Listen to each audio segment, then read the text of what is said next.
বিএনপির সামনে বাংলাদেশের কোনো দল টিকে থাকতে পারে না, পারবে না, পারবে না। বিজয় আমাদের দ্বার প্রান্তে ইনশাআল্লাহ। এই বিজয়কে অন্য কেউ যাতে অন্য খাতে প্রবাহিত করতে না পারে সেদিকে আপনারা খেয়াল রাখবেন। মাত্র কয়েকটা দিন ধৈর্য ধরবেন, কোন রকম চক্রান্তের ফাঁদে পা দেবেন না। যে দলটি নির্বাচনের কোনো অভিজ্ঞতা নাই, যাদের জীবন সম্বন্ধ কোনো অভিজ্ঞতা নাই, তারা দেশ পরিচালনার দায়িত্ব পেয়েছে, তারা বিএনপিকে কালিমালিপ্ত করার চেষ্টা করছে। তাদের কাছে তাদের নিজের জন্য বলার কিছু নাই, শুধু বিএনপির বিরুদ্ধে কথা বলাই তাদের কাজ।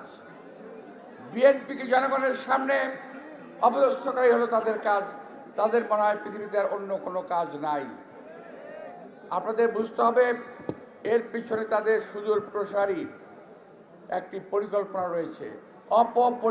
পরিকল্পনা বলবো না আমি, অপরিকল্পনা, একটা অসাধু উদ্দেশ্য রয়েছে। বাংলাদেশের জনগণকে তারা চিরতরে গোলাম বানিয়ে রাখতে চায়। তারা মনে করে এই দেশের জনগণের স্বার্থ রক্ষার জন্যে, এই দেশের জনগণের কথা বলে দিয়ে রক্ষার জন্যে, তারা মনে করে এই দেশের মানুষের গণতান্ত্রিক অধিকার ঠিক রাখার জন্য একমাত্র বিএনপি একটি দল। যদি বিএনপিকে শেষ করে দেওয়া যায়, তারা যে কোনোভাবেই ক্ষমতা যদি যেতে পারে, এই দেশটাকে তারা সর্বনাশ করে ফেলবে। নতুন রিন গভীর থেকে পরিষ্কার করে কাপড়কে রাখে নতুনের মতো উজ্জ্বল। নতুন রিন অ্যাডভান্সড পাউডার। তাই প্রিয় বন্ধুরা, তাদের বিরুদ্ধে আমাদের সোচ্চার থাকতে হবে। তার অর্থ এই নয় যে আমরা কোনো প্রতিপক্ষের সঙ্গে ঝগড়া ফ্যাসাদ করব। বিএনপি কোনো প্রতিপক্ষের সঙ্গে ঝগড়া ফ্যাসাদ করতে চায় না, আমরাও করব না। আমাদের নেতা কর্মীদেরকে অনুরোধ জানাবো, যে কোনো উস্কানির মুখে আপনারা শান্ত থাকবেন, কারণ বিজয় আমাদের দ্বার প্রান্তে ইনশাআল্লাহ। এই বিজয়কে অন্য কেউ যাতে অন্য খাতে প্রবাহিত করতে না পারে সেদিকে আপনারা খেয়াল রাখবেন।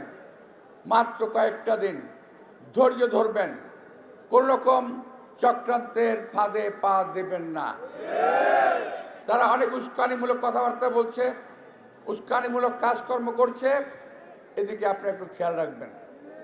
ষড়যন্ত্র কীরকম দেখেন, ষড়যন্ত্র তারা শুরু করেছে বহু আগে থেকেই, এখনো চলছে। আর একটি বিষয় আমি বলতেই হয়, সারা বাংলাদেশে যেন কোনো নির্বাচন নাই, একমাত্র ঢাকা ৮ আসনের নির্বাচন। সারা দেশে যেন কোনো প্রার্থী নাই, একমাত্র প্রার্থী মির্জা আব্বাস, আর কোনো প্রার্থী নাই। এমন একটা ভাবসাব তাদের ভেতরে। ভাই, বাংলাদেশের ৩০০টি আসনে বিএনপি নির্বাচন করছে, শান্তিপূর্ণ নির্বাচন হচ্ছে। আমার এখানে কোনো অশান্তি সৃষ্টির চেষ্টা করবেন না। আপনি যদি চেষ্টা করেন, জনগণ তার জবাব দেবে। আমরা তার জবাব দেব না। জনগণ 12 তারিখে ভোটের মাধ্যমে, ব্যালটের মাধ্যমে জবাব দেবে। এবং আজকের যে মিছিল ইনশাল্লাহ আমাদের হবে, সেই মিছিল থেকে শিক্ষা নিন। বিএনপির সামনে বাংলাদেশের কোনো দল টিকে থাকতে পারে না, পারবে না, পারবে না। আমাদের কর্মীরা এখন পর্যন্ত অত্যন্ত শান্ত এবং নীরব, ভালো ভূমিকা পালন করছে। আমি আমার কর্মী ভাইদেরকে অসংখ্য ধন্যবাদ জানাবো, আপনারা ধৈর্য ধারণ করবেন। বিএনপির কর্মীরা উশৃঙ্খল নয়, বিএনপির কর্মীরা সুশৃঙ্খল। বিএনপির কর্মীরা চক্রান্তবাদী নয়, বরং যারা চক্রান্ত করে তাদের বিরুদ্ধে বিএনপি কর্মীরা রুখে দাঁড়াতে পারে। কিন্তু এটা প্রমাণ করার সময় এখন না। আমরা নির্বাচনের পরে দেশকে শান্ত রাখার চেষ্টা করবো। আজকে অনেকে বলছেন নির্বাচনের পরে বিএনপিকে দেখে নেবে, বিএনপি কি করতে পারে।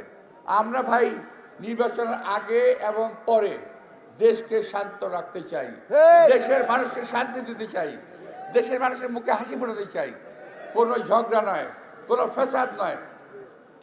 আজকে কিছু কিছু ছেলে কথা বলছে, তাদের ভিতরে মিনিমাম কোনো শ্রদ্ধাবোধ নাই।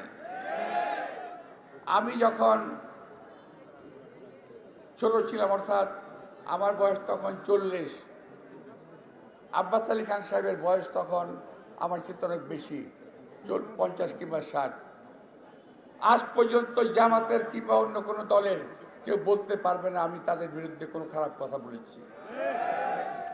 ওই সময়ে আওয়ামী লীগের নেতা এখনো বেঁচে আছেন মোজাফফর হোসেন পল্টু সাহেব, উনি নির্বাচন করেছেন, আমরা কথা বলেছি, মিছিলে দেখা হয়েছে, মুখোমুখি দেখা হয়েছে, আমরা একে অপরের কোলাকুলি করেছি আমরা একে অপরের সঙ্গে।